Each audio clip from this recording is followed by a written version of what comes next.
வணக்கம் சார். வணக்கம்மா. குரு சுக்கிரன் இது ரெண்டுமே பணத்தையும் அறிவையும் தரக்கூடிய கிரகங்கள் நீங்க சொல்லியிருக்கீங்க.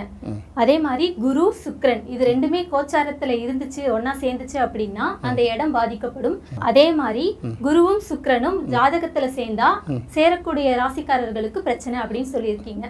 இப்ப அடுத்தடுத்த மாதங்கள்ல குருவும் சுக்கிரனும் ஒன்னா சேர போகுது. இது 12 ராசிக்காரர்களுக்கு என்னென்ன மாதிரியான பிரச்சனைகள் வரும் அப்படின்னு கொஞ்சம் சொல்றீங்களா சார்? குரு அப்படிங்கிறது வந்து அறிவை குறிக்கக்கூடிய கிரகம், இன்னொரு பக்கம் வந்து பணத்தை கொடுக்கக்கூடிய ஒரு கிரகம். ஆசான் அப்படின்னு சொல்கிறோம்ல, யாருக்குமே ஒரு வழிகாட்டி முக்கியம் இல்லை. நம்ம எவ்வளோ பெரிய ஆட்கள் எவ்வளோ பொசிஷனுக்கு போனால் கூட நமக்கு பாடம் சொல்லி கொடுத்தவர் வந்து சின்ன ஆசிரியர் இருந்தாலும் அவரு ஒரு குரு தான். அதுக்கப்புறம் நம்மளோட துறைகளில் நமக்கு தொடர்ந்து வழிகாட்டுறவங்களும் குரு தான். இது வந்து குரு. பணத்தை கொடுக்கக்கூடியதும் அவர் தான், குழந்தைகளை கொடுக்கக்கூடியதும் அவர் தான். அப்போ அறிவில் சிறந்தவர் குருன்னு ஒரு பக்கம் எடுத்துட்டோம். எப்போதுமே இந்த உலகம் வந்து பார்த்திங்கன்னா 2 ஆல்டர்னேட்டிவ் எப்போதும் கொடுத்துக்கிட்டே இருக்கும். அதே போல் சுக்கிரன் இன்னொரு கேரக்டர் வரும். இந்த சுக்கிரனுங்கிற கிரகம் எப்படின்னா அதுவும் பணத்தை குறிக்கக்கூடிய கிரகம், அதுவும் அறிவை குறிக்கக்கூடிய கிரகம். இது என்னென்னா எட்ஜ், அதாவது முடிவுங்கிறது ஒன்று, டெஸ்டினேஷன். ஆனால் அணுகக்கூடிய பாதை இருக்குல்ல, இது வெவ்வேறு பாதைகள். அதனால் இவர்கள் 2 பேருக்கும் அறிவு ரீதியான மோதல் வந்து தொடர்ச்சியாக இருந்துக்கிட்டே இருக்கும். அப்போ இந்த 2 கிரகமும் வந்து ஒரு இடத்துல சேர்ந்தால், அதை நம்ம ஜாதகத்தில் பார்க்கும்போது இந்த குருவும் சுக்கிரனும் ஒரு இடத்துல சேர்ந்து இருந்தால் அதுக்கு பேர் குரு சுக்கிரம் மூடம்னே சொல்லுவாங்க. மூடம்னா கிட்டத்தட்ட அஸ்தங்கம் ஆகிடுச்சு, ரெண்டுமே செயலிழந்து போயிடும். ஆனால் ஒன்று பார்த்துக்கிட்டு அந்த பிரச்சனை கிடையாது, 2த்துக்குமே பலம். இன்னொரு பக்கம் பார்க்கும்போது இந்த கோச்சாரம் அப்படின்னு சொல்லுவாங்கல்ல, கிரக நிலைகள் வந்து டெய்லி மாறிக்கிட்டே இருக்கும், மாதத்துக்கு ஒரு தடவை எல்லாம் தொடர்ச்சியாக மாறிக்கிட்டே இருக்கும்போது இந்த குருவும் சுக்கிரனும் சேர்ந்து எந்த ராசிலையாவது இருந்ததுன்னா அந்த இடம் வந்து பாதிக்கப்படும். ராசி மட்டும் இல்லை, நம்ம ராசிக்கு அது எத்தனாம் இடமோ அந்த பாவமும் பாதிக்கப்படும். இது வந்து அடிப்படை. ஆனால் இதை என்ன பண்ணுவாங்க அப்படின்னு கேட்டிங்கன்னா, இந்த அடிப்படையை சரியாக புரிஞ்சிக்காமல் பல பேர் குருவும் சுக்கிரனும் சேர்ந்தால் கஜலட்சுமி யோகம் அப்படின்னு சில பேர் சொல்லுவாங்க. அது என்ன கஜலட்சுமி யோகம்னா சொல்ல தெரியாது. அதுக்கடுத்தது என்ன பண்ணுவாங்க, குருவும் சுக்கிரனும் சேர்ந்தால் அந்த இடம் பாதிக்கப்படும். ஆனால் குருவுக்குரிய பாவங்களும் சுக்கிரனுக்குள்ள வீடுகள் இருக்குல்ல, அந்த இடத்தோட பாவங்கள் பெரிய அளவுக்கு கொடுக்கும் அப்படின்னு சொல்லுவாங்க. இதை யாருமே ஒழுங்காக சொல்கிறதே இல்லை. நெல்லை வசந்தன் ஐயா தான் இதை தெளிவுபடுத்தி அழகாக சொன்னவர்.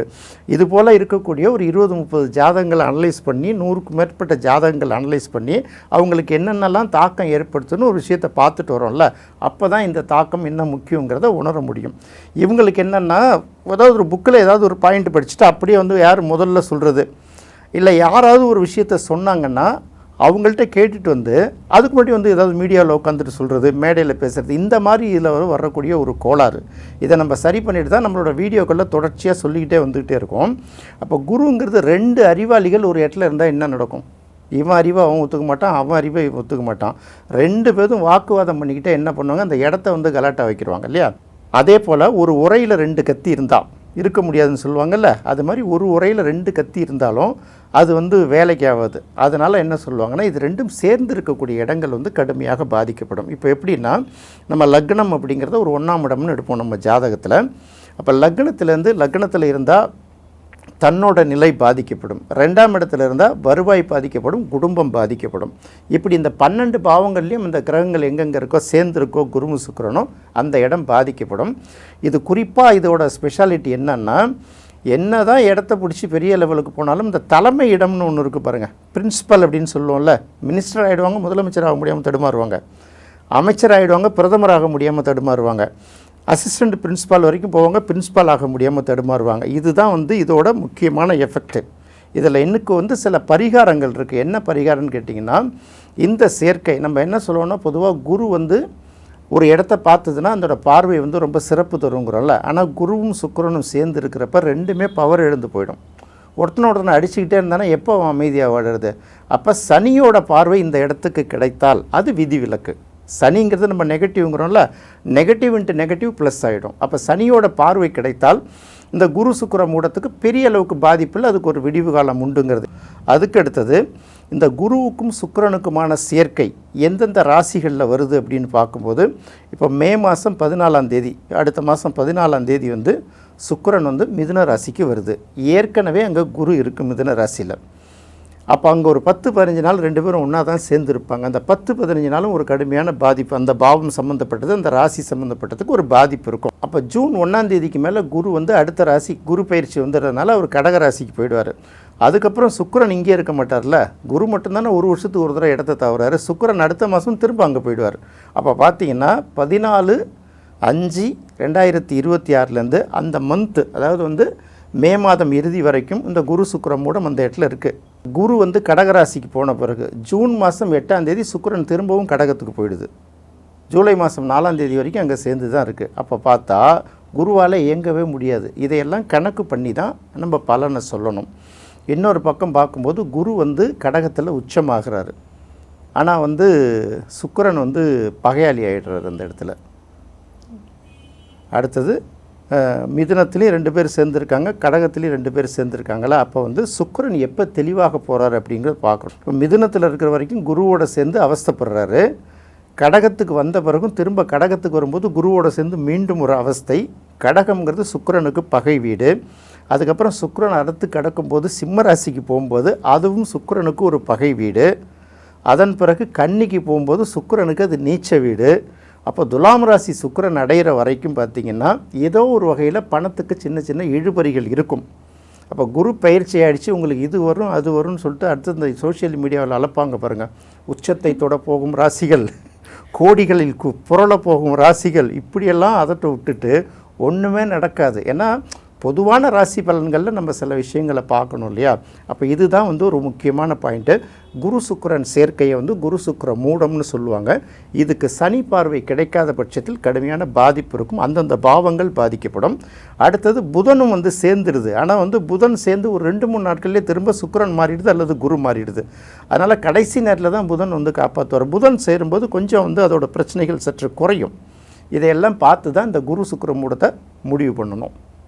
குரு சுக்கிர மூடம் 12 ராசியில எந்த இடத்துல இருந்தாலும் பாதிப்பு கண்டிப்பாக கொடுக்குன்னு சொன்னீங்க சார். அதே மாதிரி அந்த குரு சுக்கிர சேர்க்கைக்கு சனி பார்வை கிடைக்கும் போது பாதிப்புகள் பெருசா இருக்காது அப்படிங்கிறதையும் சொன்னீங்க. கோச்சாரத்துல குரு சுக்கிரனோட சேர்க்கை இப்ப வரப்போகுது சார். இது மேஷம்ல இருந்து மீனம் வரைக்கும் 12 ராசிக்கு என்னென்ன மாதிரியான பலனை கொடுக்கும், என்னென்ன மாதிரியான பாதிப்பை கொடுக்கும் அப்படின்னு சொல்லுங்க சார். கண்டிப்பாம்மா, நல்ல விஷயந்தான். ஏன்னா இது எல்லாமே என்ன நினச்சிருவாங்கன்னா இது பெரிய யோகத்தை அள்ளி கொடுக்கும். ஏன்னா குருங்கிறது வந்து தங்கம், சுக்கிரனுங்கிறது வெள்ளி. இந்த தங்கத்தையும் வெள்ளியையும் அள்ளி அள்ளி கொடுக்கணும் எல்லா ஜோசியக்காரங்களும் பேச ஆரம்பிச்சிருவாங்க. அது எவ்வளோ பாதிப்பை கொடுக்கணும்னு நிறைய பேர் தெரியாது. ஒன்றும் இல்லாமல் 2 லைட் இருக்கு இல்லையா, ஒரு டார்ச் லைட்டு வச்சுக்கோங்க. ஒரு டார்ச் லைட் அடிச்சிங்கன்னா ஆப்போசிட் சைடு வெளிச்சமாக இருக்கும். அதுக்கு நேரம் இன்னொரு டார்ச் லைட் அடித்தா என்ன ஆகும்? 2 வெளிச்சங்கள் ஒன்றோட ஒன்று மோதும்போது இருட்டு வரும்ல. இதுதான் அதோட ஃபிலாசபி, வேறு எதுவும் கிடையாது. இப்போ மேஷ ராசிக்கு 3ஆம் இடத்துல ஃபஸ்ட்டு இது நடக்க போகுது. மிதுன ராசியில் தான் ஃபஸ்ட்டு குரு சுக்கிர மூடம் ஆரம்பிக்க போகுது. அப்படி ஆரம்பிக்கும் போது 3ஆம் இடம்ங்கிறது என்ன அப்படின்னா சகோதரஸ்தானம். அடுத்தது தைரியம், வீரியம், கீர்த்தி, புது முயற்சிகள், இப்படி நிறைய இருக்குது. அப்போ இதெல்லாம் கொஞ்சம் பாதிக்கப்படும் இந்த இடத்துல ஃபஸ்ட்டு. அப்போது முதல்ல 3ஆம் இடத்துல இந்த குரு சுக்கிர சேர்க்கை வரும்போது, குரு சுக்கிர மூடம் வரும்போது சகோதர உறவுகள்னால சின்ன பாதிப்பு இருக்கலாம். குறிப்பாக பார்க்கும்போது இளைய சகோதர சகோதரிகள், ஏன்னா 3ஆம் இடங்கிறது அடுத்தது 3ஆம் இடம்ங்கிறது முயற்சி ஸ்தானம். சில பேர் என்ன பண்ணுவாங்க, பேசிக்கிட்டே இருப்பாங்க, முயற்சி பண்ணவே மாட்டாங்கல்ல. வாயாலே வடை சுட்டுறதுன்னு சொல்லுவாங்கல்ல, அது மாதிரி பேசிக்கிட்டே இருப்பாங்க, பண்ண மாட்டாங்கல்ல. அந்த 3ஆம் இடம் சரியாக இருந்ததுன்னா முயற்சி பண்ணிக்கிட்டே இருப்பாங்க. எத்தனை தடவை நீங்கள் வந்து தோத்திங்கிறது கணக்கு இல்லை, ஒரு தோல்வியிலேருந்து எப்படி நீங்கள் எழுந்து வந்தீங்க அப்படிங்கிறதான் பார்ப்பாங்கல்ல. இது கை கொடுக்கறது அது. அடுத்தது அப்படியே பயந்துக்கிட்டே இருப்பாங்க. இந்த மாதிரி எடுக்கிறது வந்து அது தைரியம். அடுத்தது வீரியம். உடல் ஆண் பெண் சேர்க்கைகளுக்கு ஒருத்தவங்களும் வீரியம் தேவைப்படும், ஈக்குவலாக தேவைப்படும் ஒரு விஷயத்து கண்டினியூட்டிக்கு. அதே போல் புதிய நபர்களை சந்தித்தல், புதிய வந்து ஒரு இடத்துக்கு போயிட்டு வர்றது, சிறு பயணம், கம்யூனிகேஷன் சம்மந்தப்பட்ட ஃபால்ட் வரும். எப்படின்னா இங்கேருந்து வாங்கன்னு சொன்னால் இவங்க அதில் போங்கங்கிற மாதிரி விழும். இந்த மாதிரி சில நிறைய விஷயங்கள்லாம் வரும். ஒப்பந்தங்கள் அப்படின்னு சொல்லுவாங்க இல்லையா. நம்ம ஒரு வேலையை சேரப்பிக்கனா கூட நம்ம ஏதாவது ஒரு சைன் பண்ணி தான் வேலை பார்க்கணும். இல்லை வந்து ஏதாவது ஒரு இடத்துல புது நம்ம ஆர்டர் எடுக்கணுன்னா கூட சரி, இந்த ஒப்பந்தங்கள் இருக்குல்ல, இதில் வந்து பார்த்தா சில இடங்கள் ஸ்பெல்லிங் மிஸ்டேக் வந்து அதனால சின்ன சின்ன சிக்கல்கள்லாம் வரும். இதுதான் வந்து குறுகிய காலம்தான். அதை வந்து நம்ம அந்த காலகட்டத்துக்குள்ளே இந்த மாதிரி எச்சரிக்கைகளில் ரொம்ப கவனமாக இருக்கும். நம்ம எவ்வளோ சொல்லியிருக்கோம் கரெக்டாக பார்த்தீங்கன்னா மே மாதம் 14ஆம் தேதியிலேருந்து மே மாதம் எண்டு வரைக்கும் கொஞ்சம் கவனமாக இருங்க. அதுக்கப்புறம் கொஞ்சம் கேப் விட்டு ஜூன் 8ஆம் தேதியிலேருந்து ஜூலை 4ஆம் தேதி வரைக்கும் கொஞ்சம் கவனமாக இருந்தால் முடிஞ்சு போச்சு. இவ்வளவு தான், சின்ன சின்ன விஷயங்கள் தான். மேஷராசியை பொறுத்த வரைக்கும் அந்த தகவல் தொடர்பு சம்மந்தப்பட்ட விஷயங்களில் பாதிப்பு வராமல் இருக்கிறது கவனம் செலுத்தணும். புது முயற்சிகளில் இந்த காலகட்டங்களில் செய்யாமல் இருக்கிறது ரொம்ப நல்லது. இதுதான் ஃபஸ்ட்டு.